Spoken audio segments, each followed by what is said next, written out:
it is an almighty challenge that Chris Froome has set himself. To say that there isn't a political strand to it, that's not going to wash with people, is it? One of my other riders stood there and protected him, saying, "What do you know about this country?" Not because he's an Israeli, but because he's his teammate. You're listening to the Cycling Podcast in association with Rapha, celebrating the sport and producing the finest cycling clothing since 2004.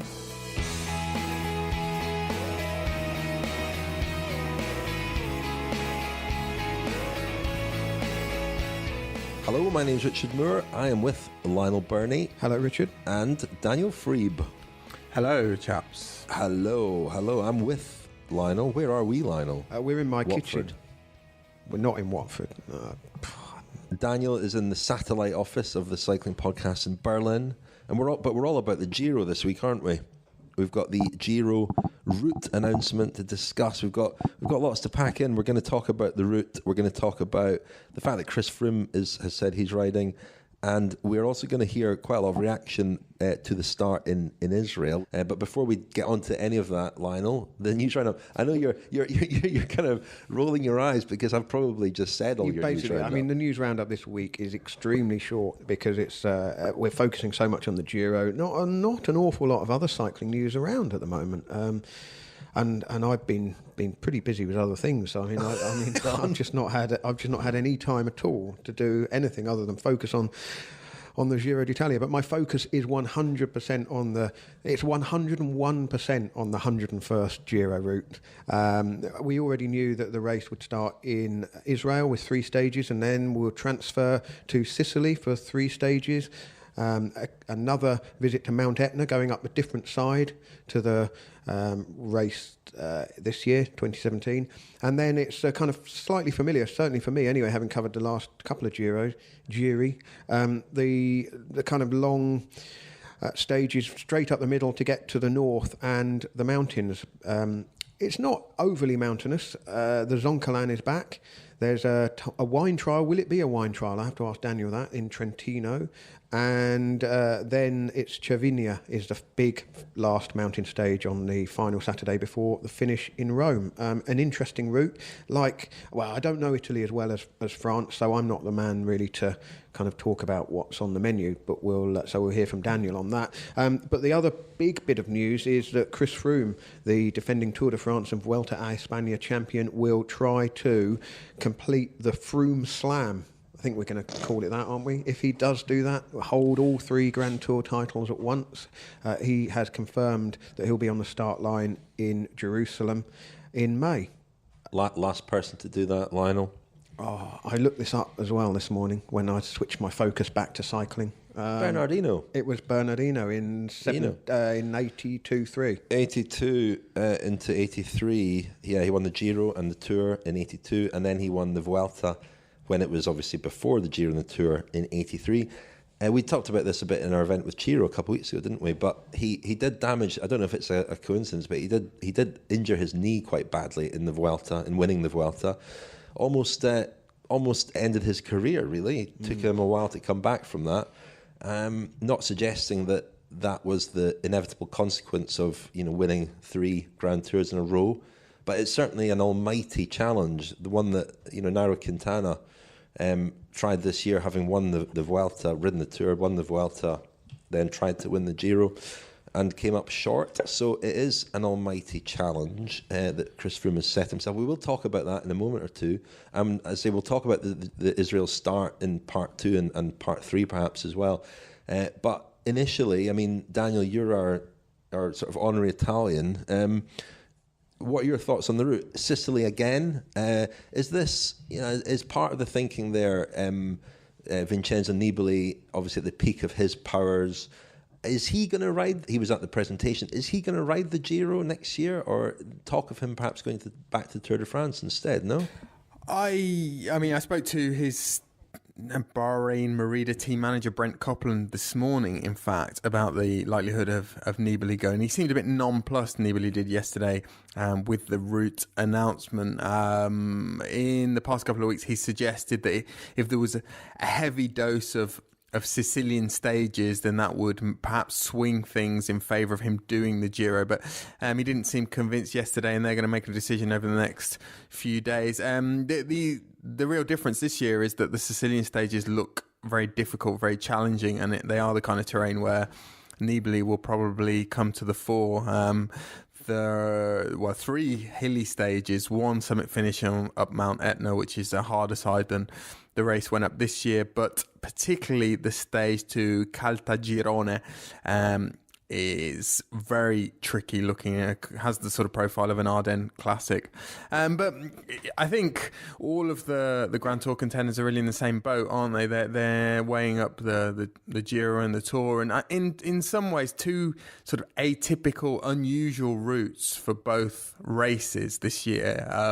You've got the Tour de France, which is maybe more climbing and steeper climbs than we're accustomed to seeing, and the Giro, which, based on what I've seen so far and what I can garner from looking at the route profiles, will feature a lot of quite long climbs, not particularly steep by Giro standards, a very fleeting visit to the Dolomites.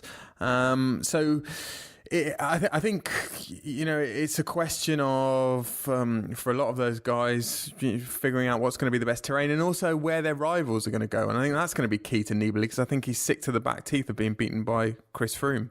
So Froome riding might tilt the balance towards a Tour for Nibali. I know he wants a real crack at the some of the classics, Liège-Bastogne-Liège and races like that as well. Not long between Liège-Bastogne-Liège and the Giro next year, so that could be compatible aims. Who knows? Chris Froome announcing that he's going to ride the Giro. Anyone else thinking the Giro might be the race for them next year, their hearts probably sank a little bit hearing that news, and maybe there'll be some riders who will reassess a little bit. But I really hope not. I hope it's a competitive race, and that we don't just see a kind of a Sky procession. If they're strong enough and good enough to win the race, all fine, that's absolutely fine. But it would be good to think that there will be at least a couple of heavyweight challengers that will take on the Giro. Well, there's also the unknown, isn't there? I mean, Sky have never come close to winning the Giro. They've ridden it every time, but never come remotely close to winning the Giro, despite having a couple of really good cracks with Richie Porte one year, of course, and Mikel Landa, Geraint Thomas last year. Who knows what would have happened there?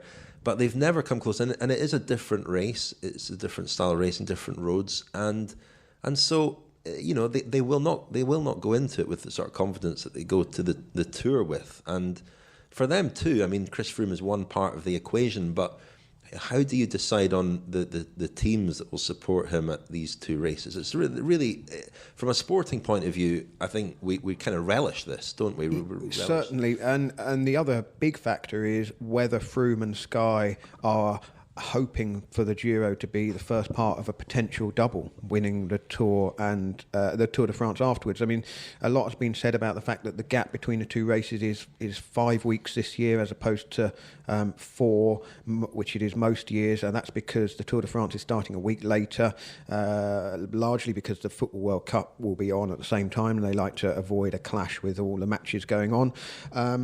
That will have an impact. I mean, depending on who you talk to, that either tilts the balance in favour of the double being possible or away from it.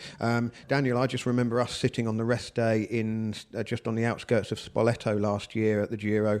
Nairo Quintana had just taken the pink jersey at Blockhouse, and we were thinking, well, this is Quintana's all the way now. Let's make a kilometre zero about the double.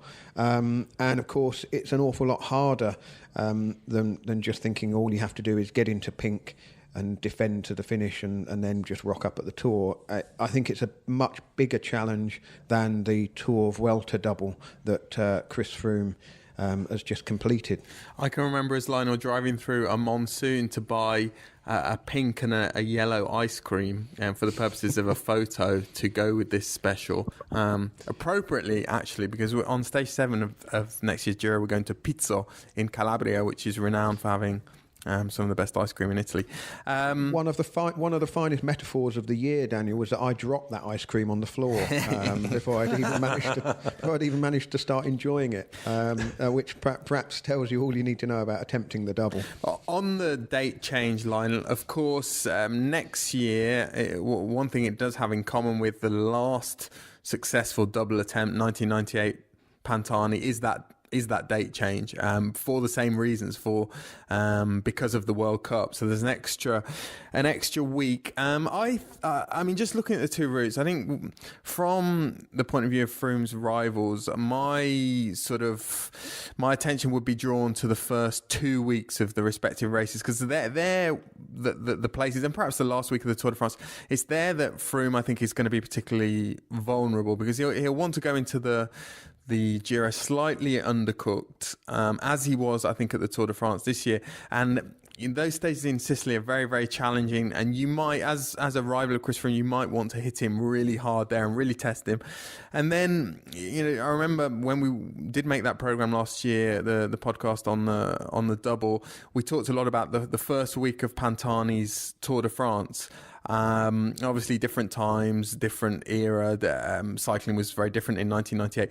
But, if you remember that 1998 Tour, and the start of it was really overshadowed by the Festina scandal, and the peloton sort of dondled through the first week, and it wasn't particularly challenging from the point of view of the route either. They were very, very flat, those stages.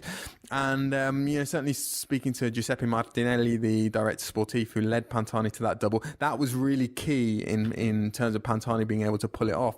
And then you look at the Tour de France this year and the first week, and we had the pleasure of Matt White, the Orica Scott director sportif. He came to our events last week, didn't he? And he was talking about how difficult the first week of the Tour is going to be, and how half the contenders could be gone at the end of the first week. So if Froome, he wants to rest between the Giro and the Tour, and he wants to again come into the Tour very well rested and relaxed, and perhaps with a decent margin for his form to grow again, then it's going to be a risky game to play, isn't it? Because they're going to come at him pretty hard in that first week of the Tour. Matt White also said that he felt that Froome had really ridden both the Tour and, the Vuelta, but especially the Tour within himself. That he felt that he really had a lot more to give there that he didn't really need to give. And so, but it's interesting, isn't it? Because even last week, Matt White was pretty shocked to hear how likely it was that Froome was going to ride the Giro. He certainly, that took him by surprise, because they've got that earmarked for Esteban Chavez next year.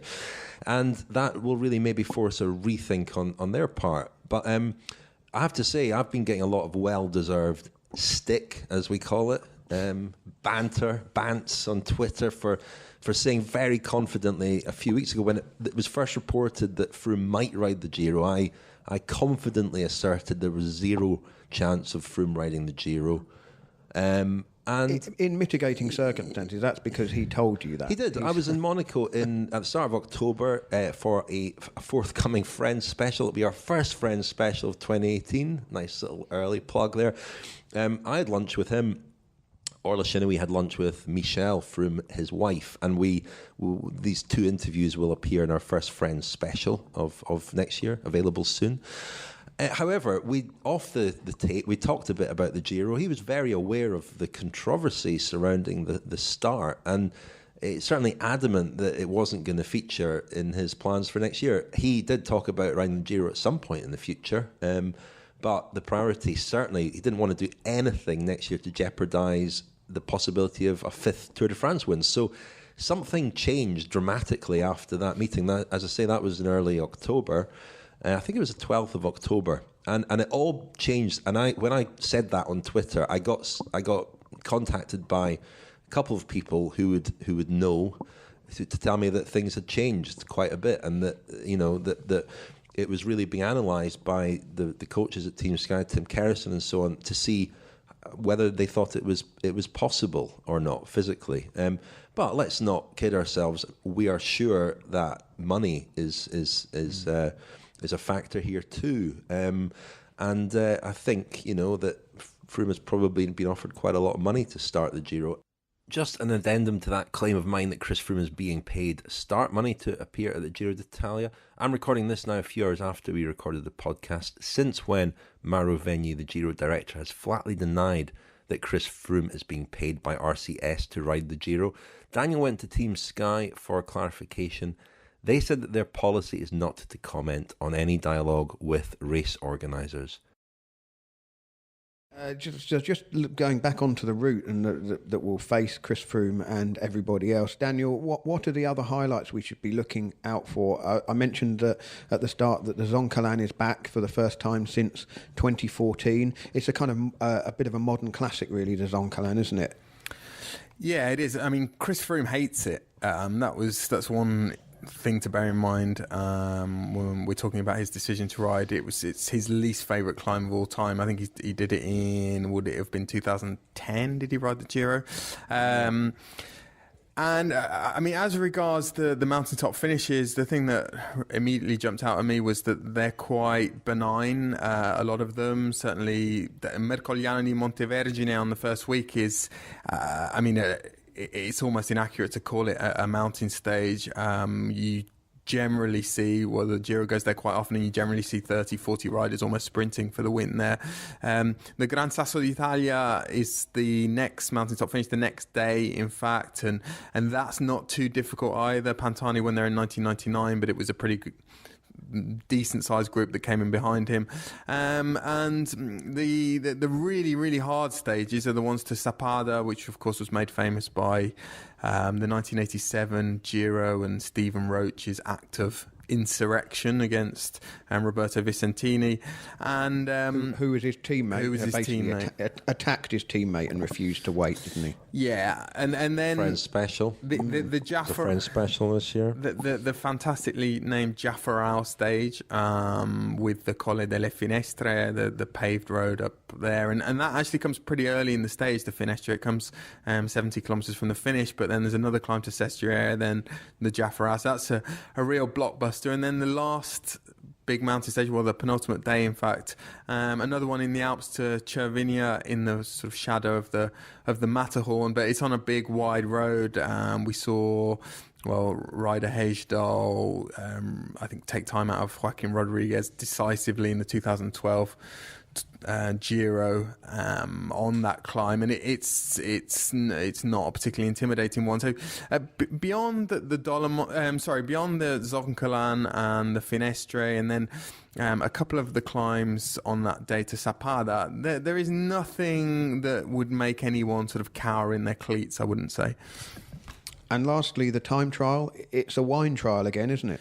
It is. The wines, or the wines grown in that region, are less well known than the ones that have been connected with the wine trial in the last few years. So it's you should be looking out there, Lionel, for Marzemino and Teroldego, which are both red wines, but there's some decent white wine there as well. Actually, on that subject, in something that's been in the news in Italy, did you know that Francesco Moser's son, Ignazio Moser, who I can't remember whether he turned pro with the BMC Pro team or just rode for their development team. Anyway, he quit cycling a couple of years ago, and he's been in Celebrity Big Brother. This has not. He's also been racing. He raced the Nocturne last year on the fixes. Correct. He races on fixes, and he's also a big friend of the podcast, Filippo Pozzato, as you would imagine. Because Ignazio Moser, among other things, in Celebrity Big Brother in Italy has bragged of having had 170 different women in his bed, not at the same time. And this has not impressed his father, Francesco, the 1984 Giro winner, who has said that he needs to come back and work on the vineyard and stop mucking around in the Big Brother house. Quite right. And he got voted out this week, apparently. I don't know. I read this in Gazzetta this morning. It sounds maybe it was as rigged as the '84 Giro d'Italia. I could give you some more quotes about what he said about the art of seduction, but I think I'll leave that for another podcast. Whoever you are, whatever you ride, whatever the reason, Rafa exists to improve your ride with the finest kit, inspiring stories, and vibrant clubhouses and communities all over the world. Yes, thank you to Rafa, our main sponsor at the Cycling Podcast. The clothing, Pedlar de Charme clothing, made by Rafa, is available again, I think, on the website, or certainly coming very, very soon. Go to the cyclingpodcast.com shop and it'll take you to our page on the Rafa website. And the Pedaleurs de Charme range coming very, very soon. T-shirts first and then jerseys, so look out for that. I'm just relieved, Rich, after Daniel lowered the tone with talk of Italian Big Brother, that we managed to scramble up onto the highbrow ground again with a message from our sponsors this week, The Economist, and from our title sponsors, Rafa. I mean, it was all getting a bit too... I think we rescued that. We managed to just fade Daniel out there. That's the advantage of him being in Berlin. We control the knobs here, so to speak, and we just managed to turn the volume down on Daniel. Let's fade him back up again. Daniel, are you back again? Are you there? Yep. Okay, well, listen, in this part, we've got some audio packages to play. First of all, we're going to hear from Hannah Troop, Our Lady in the Desert. She reported for us from the Middle East last year.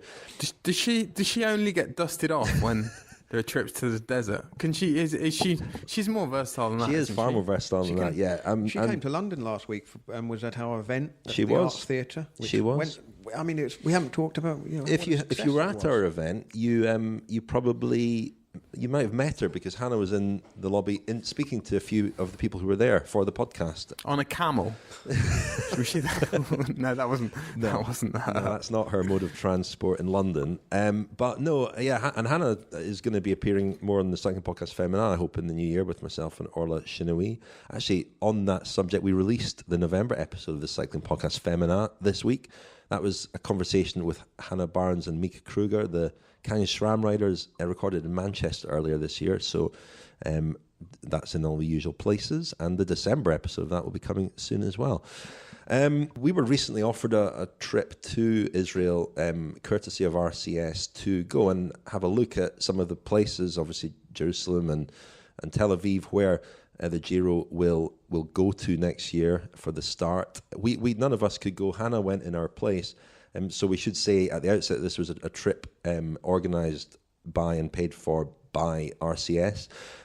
She mainly spoke to some members of the Israeli Cycling Academy team who we fully expect to get a wildcard for the Giro next year. They have stepped up in terms of riders. Some high-profile riders have joined the team this winter, and they look set to ride the Giro next year. So she spoke to a few of the people involved in that team. We'll hear her package first. It lasts about 12 minutes or so. We'll then go straight into an interview that I did recently, a couple of weeks ago now, with Omar Barghouti, who one of the main people behind the BDS movement, that's Boycott, Divestment and Sanctions movement. And it's part of a wider effort to arrange sort of cultural, artistic boycotts of Israel. Omar Barghouti is a real leading figure in this movement. Now, I spoke to him as well just about, the view that they were taking on the Giro start in Israel. He says some pretty strong, provocative things, and we will come back after that and discuss some of that and what it might mean for the Giro start in Israel, which is already mired in controversy, after the launch yesterday, where they described, the RCS in their route presentation described the start in West Jerusalem, which the Israeli government took great exception to and threatened to actually withdraw their support, pointing out that in their view it is not West. There isn't a West Jerusalem, there is only a Jerusalem. However, this is all wading into very murky waters, and we will get on to that eventually. Let's hear first from Hannah Troop, speaking to some members of the Israeli Cycling Academy team, and then from Omar Barghouti. My name is Ron, and I'm the founder of the Cycling Academy, which is the first ever Israeli professional cycling team. And we launched it 3-4 years ago with a dream to participating in a grand tour with the Israeli flag. And this dream is on the verge of coming true. Has it grown faster than what you expected it to? We had a big dream, and it grew a bit faster than I expected, yes. And that's the beautiful thing. When you have a baby, at a certain stage, it grows his own way. and you just have to let it grow its own way. We never foresaw a Grand Tour so early. We came to a very high level, and we are a very big team by now. And I told you, 500,000 followers on Facebook, and we have a nice story to tell on top of the professional.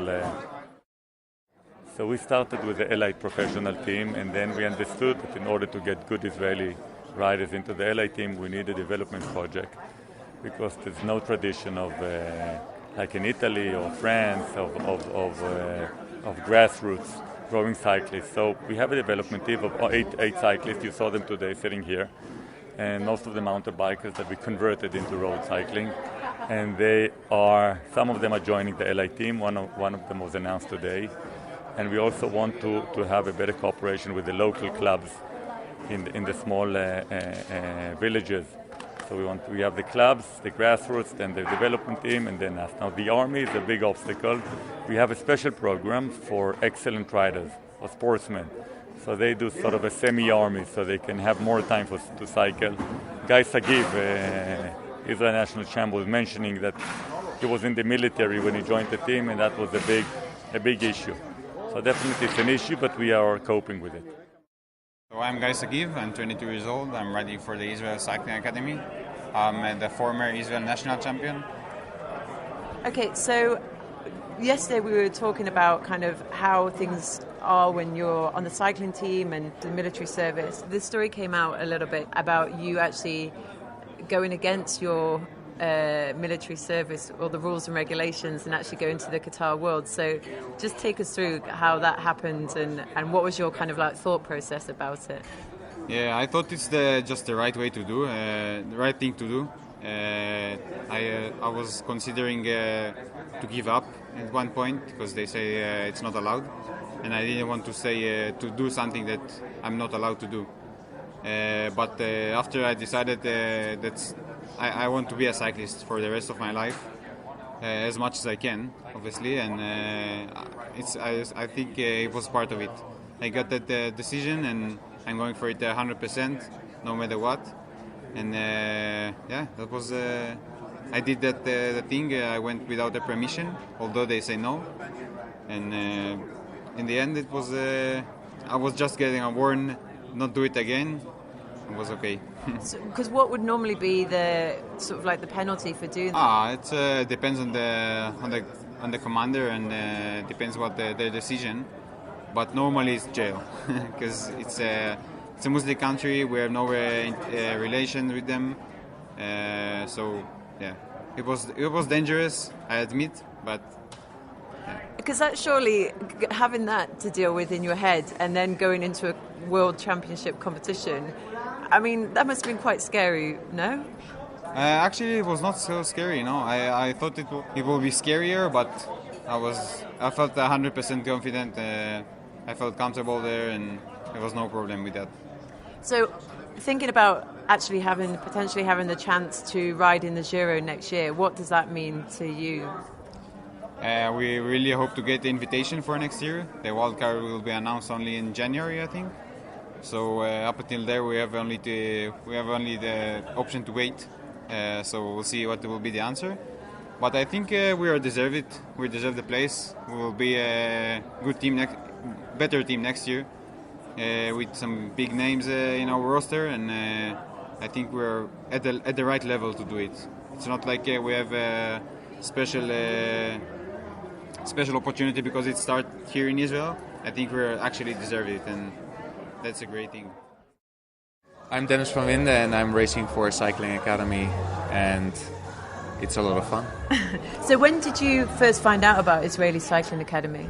Actually, to be honest, last year I was not able to stay with Lotto Jumbo, and I started looking around, and then of course you start in the beginning to look at the World Tour teams, and then you go down, and then I saw the Pro Continental teams. I saw Israel Cycling Academy, and I started to talk with riders about it, talk with the management, and they have a beautiful motivation and a nice plan, and like you can see, the team is growing really hard, and I'm happy to be a part of that. So when did you find out that the Giro was planning on coming to Jerusalem? Was that kind of said to you that was going to be part of their idea and their plan? No, what I understood is that they always have the ambitions to grow towards a Grand Depart in a Grand Tour, and I think it's coming a little bit faster than they expected, and it's also, at least to me, it's a surprise that it can happen in Israel. So it would be amazing if, as Israel Cycling Academy, to start your home Grand Tour. That would be amazing. Like I'm from Holland. I raced for a team what had always a Dutch license. So most of the riders were from the Netherlands, and here it's like a real mix. We have guys from Australia, New Zealand, America, Canada, Israel, Latvia, Estonia, and it's a great mix. And I'm really happy that my teammates, my friends, are also coming to Girona. I think everybody loves it. It's I'm a big fan of Girona.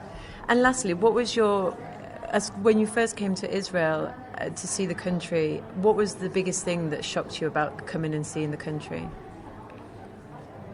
Well, yeah, like you can call me really naive. I was telling my friends, my family, that I was going to visit Israel last December, and they were like, "Oh, are you sure about that?" And I was like, "Are you sure about it? What do you mean?" Oh yeah, if you watch the news, if you watch CNN, they show the bad things. But I mean, I spent now some weeks here, and I've never felt pressure or that I didn't feel secure. Like I felt great, and we race as athletes, so we don't have politics or religion as standard. So I think that's amazing. Hi, I'm Omar Barghouti. I'm General Manager of Israel Cycling Academy, Israel's first and only pro cycling team. So can you just give us a bit of a short summary of like how the Israeli Academy got sort of started and why it did, really? So this is a kind of a different kind of project. We really wanted to start a development team because Israel doesn't have any development structure for pro cycling. But soon we realized we have to give these guys a bit more, you know. If we would have just developed them and then sent them to different teams, no other team would really understand them. So in the end of 2014, when we started it, in general, the initial ambition was to create a development structure. And soon we decided we're just going to create sort of an organic growth structure to grow with the riders. And here we are. And I mean, this is obviously, I was speaking to Ron earlier, it's grown so quickly over the last few years, more than what you first thought. Yes. Did you originally, when you first started it, kind of like think about what it could potentially stand for? I mean, although some of the things we do may look like a little bit like we are looking for the drama or to raise attention, we really try to use the team to show the world what Israel really is. And the way I know Israel is a melting pot of all cultures, giving people an opportunity in a place where people sometimes get few opportunities. You know, we are a startup nation. We are very entrepreneur in our approach. We are very young. We want to punch way above our weight.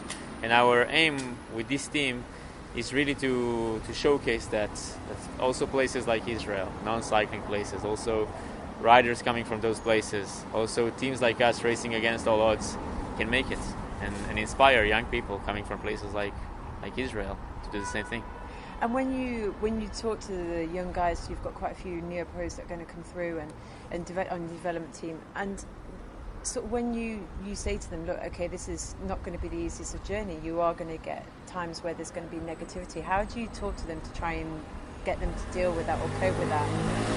Well, the thing is, eventually, there's nothing I can do to really prepare them, you know, for the real world. So I'm a true believer in rolling with the punches. You know, this is what cycling is all about. It's like you do a tactic brief before the race, saying it's going to be that, and we're going to do that. Racing is not about planning. Racing is about reacting. It's about living the moment. Same thing about the world we live in today. You know, we signed this Turkish rider today because we believe we give him an amazing opportunity to achieve his life dream. Never a Turkish rider has raced in this level. Maybe tomorrow, I don't know, he changed his mind because I don't know who told him what, and he decides something else. It's his own life. But I'm a true believer in following your dreams, you know, making a plan. We need to have a plan in place, committing to a plan, working hard towards it. And as we always says, maximum it will succeed, maximum it will work. And when you think about kind of like changing perception, how do you think the Giro is going to help do that next year? I think eventually what this structure needs to be, what this team needs to be, it needs to be an honest platform of people to look at and say, this is real. This is something I can identify with. This is something I feel that's aligned with my values, And this is not something you can fake. I cannot put words in their mouth saying, listen, say this and this and this and we will look cool and they will quote us.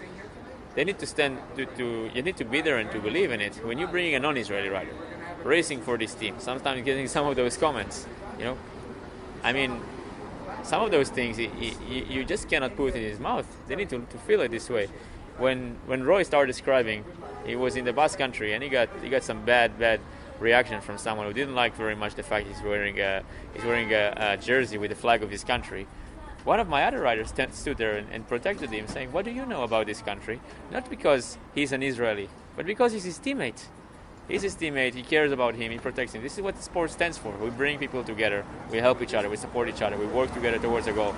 Some needs to sacrifice more in a given day, some needs to sacrifice less. We win and we lose, but the thing is, we are following our passion, and this passion can bring people together. So that was Hannah in Israel, and we're now going to hear an interview with Omar Barghouti from BDS, a group that has been leading the calls for the Giro not to start in Israel and getting a lot of press attention, especially in the last few days. We felt it was important to hear what they have to say, though needless to say, playing an interview does not mean that we are endorsing all of the group's views or tactics, some of which have generated controversy. My name is Omar Barghouti. I'm one of the founders of the Boycott, Divestment and Sanctions, or BDS, movement for Palestinian rights, and the Palestinian Campaign for the academic and cultural boycott of Israel. I mean, the reasons for contacting you were obvious. It's set to be a big story next year, the start of the Giro in Israel. What was your reaction to the news that the Giro was going to start there? Let me start with the macro level, where we see a real problem. By holding the race anywhere under Israeli control, while Israel's regime of occupation, colonialism, and apartheid escalates its oppression of the Palestinians, escalates its illegal settlements, the Giro d'Italia is therefore consciously participating in whitewashing Israel's violations of international law. Palestinian civil society cannot accept this type of complicity by a prestigious sports organization to help Israel in branding itself in its propaganda efforts to present itself to the world as a normal, dynamic, liberal society, covering up its military occupation that's been going on for 50 years, its denial of refugee rights, and its system of apartheid, as shown in a UN report issued earlier this year. Is this something that the Giro, I think, will be one of, if not the highest profile sports events to be held there? But is this a pattern that you're seeing, that there are more efforts being made? We're very aware of adverts for tourism in Israel, and this is part of the drive to increase tourism as well. But are you aware of a kind of renewed drive to attract major events like this to Israel? Absolutely. Israel's failure to quell the impressive growth of the BDS movement in the last few years, as BDS reaches mainline churches, trade unions, LGBT groups, women's groups, anti-war groups, and so on, Israel feels the pressure that it's facing a near future like apartheid South Africa. It's getting more and more isolated in the world, in the academic sphere, sports, culture, and increasingly economically as well. As a result, Israel is intensifying its so-called Brand Israel campaign, whereby it's spending hundreds of millions of dollars on polishing its image, trying to attract major music, sports, and other events to Tel Aviv, for example, major music bands, major film directors, writers, sports figures, and so on. Because it realizes its public image is fast deteriorating. According to a recent BBC poll, the Globe Scan of international public opinion, Israel ranked fourth from the bottom in terms of its popularity around the world. So Israel realizes that the BDS movement, coupled with Israel's shift to the far right, its association with xenophobic right groups across Europe, with the Trump administration in the US, Israel being today a model for the far right, actually, in Europe and the US. This is, and the growth of BDS are both leading to a fast deterioration in its public image. So it needs Giro d'Italia, it needs such major cultural and sports events to whitewash, to cover up its regime of oppression. How do you think it will play out when we get to Israel in early May when the Giro starts? It's already provoking an awful lot of controversy. Bike racing is kind of uniquely open, accessible, vulnerable too. It happens on the open road. It doesn't happen in contained arenas. How do you think it will play out once we get there? Well, there are 2 points. Giro d'Italia has a plan B if the start in Israel does not work out for any reason. And we're calling on it to actually implement the plan B and move the race, relocate the race to another country that is not as egregiously involved in human rights violations as Israel. But Palestinian civil society organizations, as well as partner organizations in Italy and throughout Europe, are mobilizing to convince participating teams, sponsors, and cycling federations to pressure Giro d'Italia to relocate the race. If Giro insists on being part of Israel's branding, its whitewashing of its crimes, then we'll have no choice but to stage lively, non-violent protests in Palestine, in Italy, and elsewhere along the path of the race to convince the world that no, Israel is not a normal country. It's an oppressive regime that's practicing apartheid and occupation against the Palestinians. We will not sit back while Giro partners with Israel's propaganda machine in portraying deceptive images of the state. And Richard, you brought up a very important point that races, especially cycling races, are about openness and open space, which exactly contradicts the lack of freedom of movement that Palestinians face. So Palestinian cyclists as well are telling the world, not just Bahraini and Emirati cycling teams, but world cyclists, that we are denied freedom of movement. When we cycle in any direction, we hit the Israel wall, which is illegally built on occupied Palestinian territory. We hit the borders of an illegal Israeli settlement.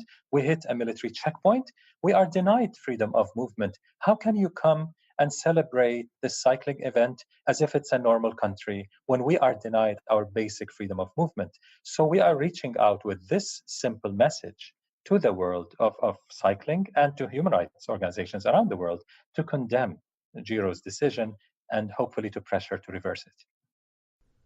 That was Omar Barghouti, and we have no doubt that we will get lots of feedback from playing the interview.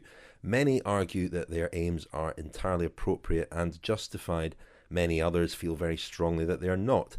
As he said, his group's aim in this case is simply to stop the Giro starting in Israel. But as he also said, in the event that it does go ahead as planned, his group will stage lively but non-violent protests. The Cycling Podcast is supported by Science in Sport. Science in Sport, fueled by science. Thank you to Science in Sport for sponsoring the Cycling Podcast. And of course, you, the listener, can get 20% off all your Science in Sport products at scienceinsport.com, entering the code CPAUG20 at the checkout. So fill your boots. Now, before we heard from Science in Sport, we heard from Omar Barghouti, and before that from members of the Israel Cycling Academy team speaking to Hannah Troop. So very different views there of the start of the Giro in Israel. Just today, the day that we were recording, we were reading an interview with Sylvan Adams, the man, the billionaire Canadian who recently moved to Israel, and he's believed to be the man behind, or one of the driving forces certainly behind both the team and the Giro start in Israel. And he, came out with some pretty interesting comments, certainly arguing that that politics and sport shouldn't mix, and that any efforts to portray the Giro start in Israel as anything other than a positive story were disingenuous in his view. Now that doesn't really square with the reaction of the Israeli government, for example, to the faux pas, if we can call it that, by RCS Giro in the route presentation calling the start West Jerusalem rather than Jerusalem. Clearly, that's already getting political, isn't it? That the threat to withdraw their support for that slight. Yeah, I think it's very difficult to try and separate sport and politics because sport and politics are intertwined and always have been, and so much precedent for that statement that sometimes I think that people who do say, oh, we shouldn't bring politics into sport, actually just want to kind of draw a curtain over something. I don't want to widen the debate out into an irrelevant area, but the Colin Kaepernick, protests in American football, an awful lot of the discussion around that was people saying, well, sport and politics shouldn't mix. And I just think that's a willfully naive position to take, really, because when you're holding an international sports event in a place, there are all sorts of things bound up in it: commerce, tourism, politics. Projecting. There's a political reason why Israel wants to be hosting an event as large and prestigious as the Giro, and it's probably because there's a lot of bang for buck. It's not like hosting a major. It's not like hosting a major sort of soccer tournament or something that would cost, hundreds of millions. They're paying 10 million, it's reported. So, it's probably a fairly good investment. But to say that there isn't a political strand to it is, I think, just not. That's not going to wash with people, is it? Because there certainly is. There's so much bound up in the territory of Israel. And I don't think we want to particularly get into the politics of it ourselves. We're in playing those interviews in the last part. We want to we want to listen to the different views around this subject, but already months away from the start, it's already generating a lot of controversy and really strong feelings, and I think the Giro's been almost naive and willfully naive perhaps in thinking this wouldn't happen. But one of the interesting things for me in the interview with Omar Barghouti was he said and seemed to say so with some knowledge of the situation that there is a plan B for the Giro if for whatever reason the Israel start proves to be impossible. And I thought that was very, very interesting and not perhaps surprising. Venue himself has actually confirmed that, Rich, that there is a plan B, and which I think would mean the race would still restart from Sicily, but I think there'd be 3 more stages crammed into the south of Italy. I think that's where the plan B would be. But that shows, doesn't it, an awareness of, the Giro, when we were talking about this earlier before we started recording, there's almost a sense that the Giro's pretending that there isn't any controversy around this. Their route announcement, which is normally the day or 2 days after Tour of Lombardy, was delayed this year to November the 29th. There were some rumours about why that was, but it's not a coincidence, I don't think, that 29th of November is the International Day of Solidarity with the Palestinian people. And there are various other sort of moves. And the Israeli team has signed a Turkish Muslim rider. Rumours that he will be, perhaps first off the start ramp in the time trial in Jerusalem. And there are various things that they're doing to try and soften it, to try and present it as a multi-faith, multi-ethnic, multinational gathering of people and faiths and all the rest of it. But that sort of just papers over some pretty big cracks in this whole endeavour, does it not? I think, as Lionel said, without getting into the sort of positives and the negatives, what we will object to is people pretending that none of this is going on and pretending that it isn't an issue. Venue said a few weeks ago we want to stay away from politics. Well, you can't do that when the race in its essence is to celebrate a landscape, its history. When Venue, for example, last year for the 100th Giro referenced Garibaldi's campaign to unify Italy in the 1860s, when the whole principle of the race is that is that of a tour of a geopolitical entity, a nation. I mean, to give RCS some credit, they've tried to be sensitive. I think they've consulted with the Italian Foreign Office about the route. We don't know whether calling it West Jerusalem was a mistake or whether that was another example of them trying to be sensitive. But I think they've stepped into a viper's nest. I mean, my feeling is that you can't have your cake and eat it. You can't say you want to stay away from politics but then take money being spent to serve an ostensibly political agenda. That is making Israel look, quote unquote, normal. People call this sort of sport cleansing. I'm sure from what I've read that the gentleman behind this, Sylvan Adams, is also very interested in promoting bike use in Tel Aviv and Jerusalem, and I'm sure that he has noble aims as well. But the problem sometimes we have with cycling now is we've got this sport that's desperate to grow and absolutely convinced that it has this huge untapped commercial potential. And there's also a growing number of people with a lot of money who see its potential for other things, to serve agendas that have nothing to do with boosting cycling. And, unfortunately for those people, it seems to me that cycling is a pretty adult, well-educated demographic that will ask questions and will have misgivings about what's going on here. And in some ways, I think the doping crises of the last 20 years have made cycling neurotic and paranoid, but they've also made cycling's public highly sensitive to issues with moral implications, and that's a good thing. It always strikes me as hugely ironic that countries, regimes, which are, don't necessarily encourage questioning. I'm thinking of China and the Beijing Olympics, Russia and the World Cup, or the Sochi Olympics. In hosting these events, in attracting them and hosting them, all they do is shine a light on themselves, and so it has the opposite aim to the intended aim. It's supposed to be a PR exercise a lot of the time, but what it actually does is raise awareness of some of the problems. And I mean, let's not restrict this discussion to Israel. I mean, we made a sort of cack-handed attempt to give an ethical report on all the teams, and there are lots of questions to be asked about a lot of the sponsors of a lot of the teams in professional cycling and where a lot of the money is coming from. Yeah, but that's sports. That's the world. Relationship with politics in a nutshell, isn't it? Sport is a useful tool for corporations and countries.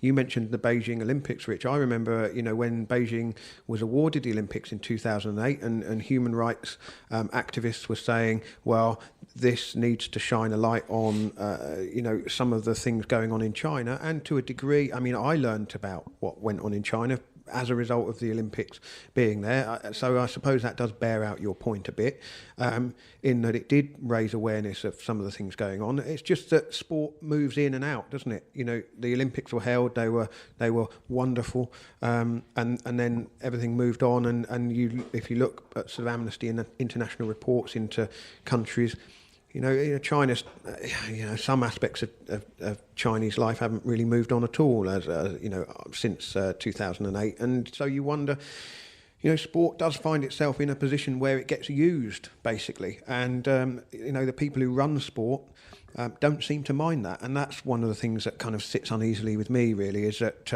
it can be very easy to, working within sport and sports events, picking and choosing which moral issues to pick up and which to put down and when to pick them up and put them down. And that's the inconsistency that will sit very uneasily with a lot of people.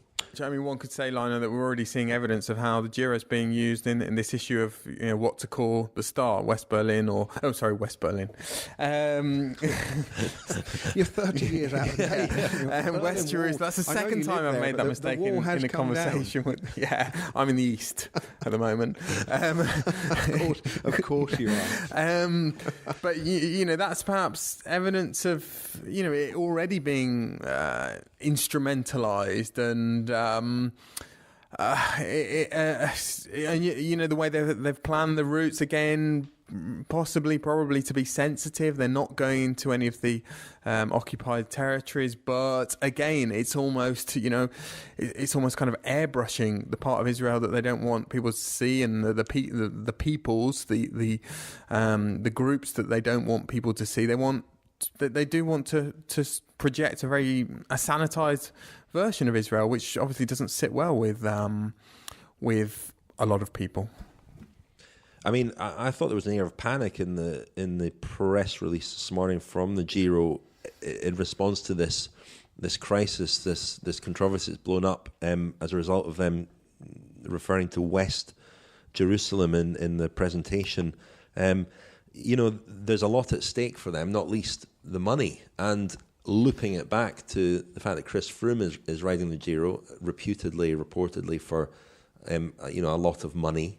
RCS are committed to making that payment, but presumably the money that they're getting from Israel is a big factor in their financial planning for the Giro next year.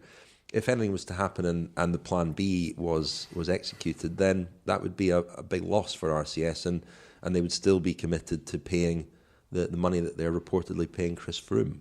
That just bears out my point that this is all, these things are all interconnected, aren't they? And, if countries use sport as a tool, then the sports use the athletes as a tool, and Chris Froome finds himself in that position. And he will come under scrutiny for that, and will no doubt be asked about it. I know we're all very careful not to say, what might be perceived by one side or the other to be the wrong thing. But when we go there, we're going to have to keep our eyes open, aren't we? And see what we are presented with by the race and by the organisation, but also look a little bit further afield from that. Daniel just dropped in to discussions earlier that he won't be able to make it, will he? Because it clashes with the Tour de Yorkshire, which has also moved its date. So that will take place on the opening weekend of the Giro. Maybe if it doesn't work out in Israel, the Tour de Yorkshire could become the opening 3 days. Do you know what? I actually thought that. Don't take Gary Verity. Oh my God, he'll be ironing his pink chinos as we speak. I'm sure he's already thought of that. Anyway, let's wrap things up for this week, because there was a lot to listen to this week. So we'll be back. Will we be back next week, or do we have something else to listen to next week, Lionel? I think we might have a lunch with next week. We might have a lunch with, and then we'll do a ramble the following week, and then the big one, Cassoulet night, the Cassoulet podcast. Fantastic. I mean, I mentioned at the beginning I've been distracted by other things. That was what I was referring to. I've had to confit some duck legs. Will we call that one? Will we rename that one the Cassoulet podcast? What is this? I don't know anything about this. I've seen graphic pictures of Lionel's Cassoulet online. Well, I just fade them out again, Lionel. Well, we've been set the challenge by Hayden Groves, the Grand Tour riding chef, award-winning chef, and we thought we'll have an end of year Cassoulet. And basically I'm making it, so I've already started. And he said, "Are you going to confit your own duck legs rather than buy them already done?" And I thought, what's he got? I'm doing the starter. Orla's going to do the dessert. So Doritos and hummus for a starter, maybe some breadsticks, and then Orla's going to do something. Not mango chicken. That used to be your classic on date nights, Rich. Yeah, that was my signature dish. You're absolutely right. It's a while since. But what has any of this got to do with podcasts or cycling? I don't understand. Well, Hayden, I know. I know the link. 3 Grand Tours a day ahead, and he's produced a Grand Tour cookbook, which is, I don't think that's what it's called, but he's produced a book with a recipe from every stage of each of the Grand Tours. So basically, we're picking a recipe each from the book. He's going to assess our cooking. We are going to talk about cycling as well on the night. So that'll be should be fun. Yeah. I might be busy that week. No, you're very welcome to join us, Daniel, if you can make it back. Anyway, let's leave it there. Thank you very much, Lionel. Thank you. Thank you, Daniel. Thank you.